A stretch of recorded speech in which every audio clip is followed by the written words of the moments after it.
Hello, Adventures in Touring. I have a story about touring in the American South in the 90s, where I was, what shall we say, um, flying over there from California to Nashville.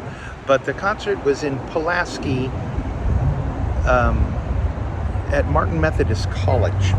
And how did I get there? Well, on the way down, I met a wonderful black albino woman and another girl that was classic South. I love the Southern people. Their manners are impeccable. It was wonderful. So I get to Pulaski. I play the concert. Before that, I ate a catfish that really ate me more than I ate it. And the real thrust of the story, though, is what happened after that tour on the way back home to California.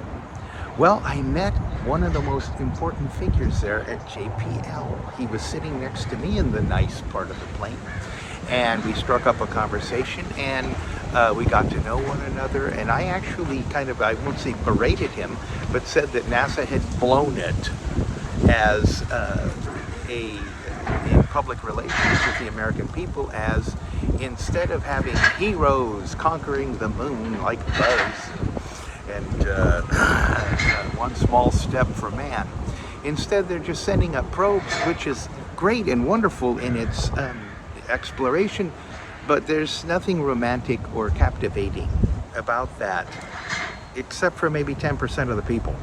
So I had told him this. I said, well, if you don't capture that, where will you get the funding? I know they've, wrecked the funding, and which was true. So anyway, so now here it is a couple weeks later, and he's taking me on a tour of JPL in Pasadena, Jet Propulsion Laboratories. And who was going to be there? Carl Sagan.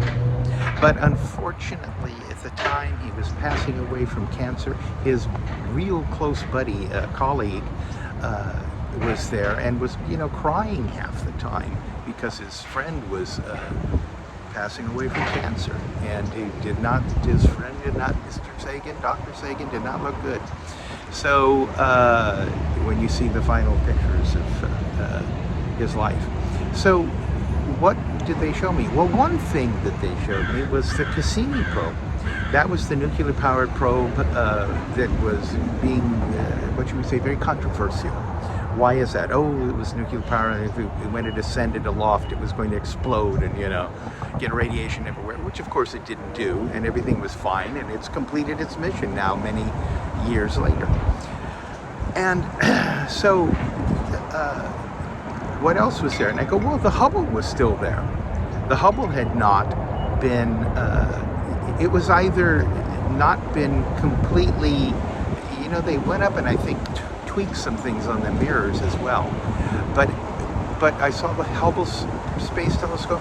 The Cassini probe was in a clean room in which you'd see guys in these space suits, so to speak, very to not get dust anywhere, and very meticulous. And so this is just kind of a expose of what it means to tour and to meet different people and be in different situations all the time. You'll never, did I think I was going to tour JPL when I got on that plane in